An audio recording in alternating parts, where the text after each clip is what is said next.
Alright, here we are again for another Photoshop tutorial. This one is to make something ready for a magazine. We're going to use a portrait, and we're going to start off. I have several steps: duplicating the original layer, spot healing pimples, moles, and wrinkles, liquefying proportions if desired, color or saturate the eyes, brighten the whites of the eyes, saturate the lips, smooth the skin, brighten the teeth, and add an adjustment level for hair. Sometimes we need to add a channel mask adjustment if we desire. Now, let's go ahead and start this by going to Photoshop. This is a before picture, and this is an after picture. I'm going to show you how I worked from the before to the after, and you'll be able to see that. We'll go step by step. The first thing I said was we need to duplicate the layer. So I'm going to right click, I'm going to duplicate the layer, and this will just be called my background copy. That's fine. You can name it if you desire.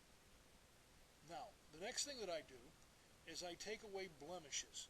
I'm going to zoom in just a little bit by using Control plus, and I'll do it a second time, and then I will adjust down so I can see. You can see the blemishes quite clearly at a magnified zoom level. Let's go ahead and go over to a tool right here. So one, it looks like a band-aid, and there are different options.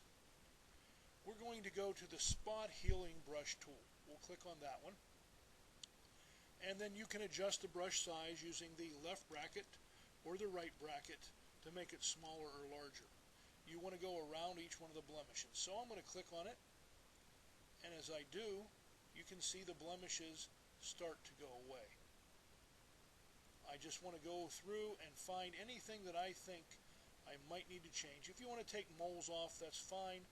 That's certainly up to you. Sometimes it's a beauty mark for some people, or a trademark, like with Cindy Crawford. So we're going to take away the blemishes. Kind of look at the skin. You can see that we're removing most of them. If you find that you're making a ring in an area, you might want to soften your brush. This brush is what was the default. I'm going to go up through here and kind of take care of just little things like this. And pretty much, I think we have eliminated the blemishes that were on her face. There we go. Let's try that again. Alright, so now we're there. Some people would say, well, wait a minute, there's a couple that are right here. If you want to, if you desire to get the discoloration changed, make your brush a little bit bigger, come back in here and you can eliminate that also. Same thing right there. Alright, we're in pretty good shape. She's starting to look alright. Now, I'm going to zoom out one level, Control minus, and I'm going to use a liquefy command, and I'm going to change the proportions on her face. That's certainly a personal matter, but we're going to go to Filter, to Liquefy, and when I click on Liquefy, with this version of Photoshop, it's very nice. It gives you a lot of options. Now in this case, if I want to take and I want to change your nose, I'll click on the bar that shows me the nose width. And I can take that nose width, and just by moving this slider, you used to have to do a lot in Photoshop to do this. I can take and make her nose smaller or thinner if I want to. So I'm going to move it in just a little bit. Her eyes, I usually take and I change my eye size and I bring it up on almost every model. Not a lot, but just a little bit, because the eyes are something that people really look at. If you needed to, you can change the width of the eyes. If you want to go, you can see that you can watch it kind of take place. I'm going to leave that alone. And that's the only thing I think I want to do. Wait a minute, the smile. That's another nice feature that's added in. You can take the smile away, or you can come in and you can add it in. You don't want it to be exaggerated where it's unnatural, so maybe about a 9. I'll leave it there, and then I will click OK. Now I've made some changes there. The next thing that we have, if we go back to our list, is we are going to color or saturate the eyes. So let's go ahead and do the eyes, and then I'll come back with part 2 of the video. So we're going to color or saturate the eyes. Let's go back in here. In order to do this, I need to zoom in on the eyes a little bit, Control plus, or some people like to go to the magnifying glass and they like to click on the eyes. In my case, that's a little bit much, so I'm going to zoom out just a little bit. And I want to take these eyes and I want to saturate them with some color. To do that, I have to select them. There are different ways. I could come over here and I can use this tool right here, polygon or lasso tool, come in, constantly click,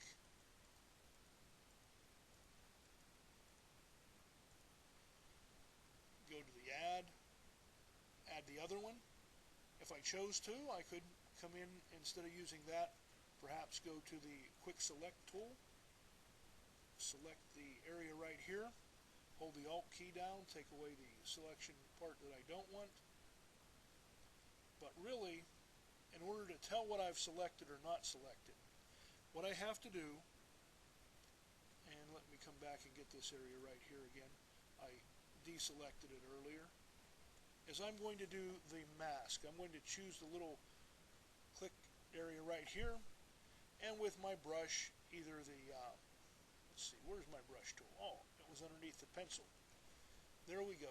With this brush, I can paint, with black being chosen, I can kind of paint and get everything just the way I want it to be. Now that I have it just about where I want it, I don't really need to do the pupil, so I'm going to just put a little dot right in the pupil area so that it is covered. Now when I click the mask off, that area is selected. I'll come under Window to Adjustments. I will add a color balance. Some people prefer to use saturation, other choices. What I like doing is doing the color balance, because I can then change the colors of the eyes just by moving the slider.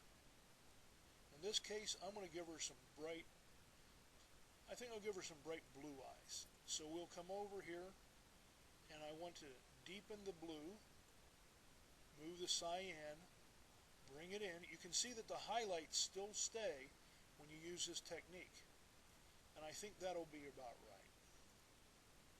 Now she has bright blue eyes. You can see it's just a little bit deeper. But in order to set the eyes off, we want to do one more thing, and we'll do this extra part for this video. And that is, we want to get the white areas on the eyes, and we want to brighten them up just a little bit. So we're going to use a similar technique back here with the background copy being chosen. I'm going to select the areas for the eye. I'll try the Magic Wand tool since it selects by color, and we'll see how that works. It seems like it is doing pretty well. Control Z to undo that part. We'll come in here. We got this. It looks pretty good, but just to check it, go back to the mask, and I can see that I probably need to come back and use the brush. I'll use white this time because I'm going to do an erasing, and I will erase the areas right here by the eye that I had that I want to make white. This other side looks pretty good. If I make a mistake, I switch back to black, and then I can cover the area that I want to cover. Now back to my mask. A shortcut for that would have been a Q. Now we're ready for another adjustment layer. So we'll go to the Window to Adjustment, but since they're already here, I don't have to do that. Now I'm going to the Brightness and Contrast. I want to come over, and I want to increase the brightness. I don't want to do it like this where she looks kind of like she's from science fiction movies. I want to bring it up, and I just want to brighten it just a little bit. so it looks nice and white. I usually don't go beyond 10, but of course that depends on the picture. Now, I'm going to close this up, and let's see what we have. We'll take it off, put it on. You can see it makes a difference there. This is the color. Now here's the whiteness. There we go. That'll be it for this section, and we'll come back and finish the video in part 2.